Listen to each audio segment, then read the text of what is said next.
আসসালামু আলাইকুম। অনেক ঠান্ডা লেগেছে, সাথে জ্বর। এটার জন্য বাবা আনারস মাখাবে। দেখেন কীভাবে কাটতেছে। এই যে আমাদের উপরের আবরণ ফেলা হয়ে গিয়েছে, এখন এটাকে কাটা হচ্ছে।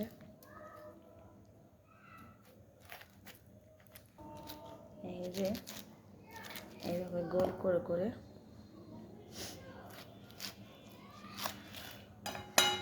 কাটা হচ্ছে। এই যে আমাদের আনারস গোল করে কাটা হয়ে গেছে। এখন কাঁচামরিচ দিয়ে মাখানো হবে।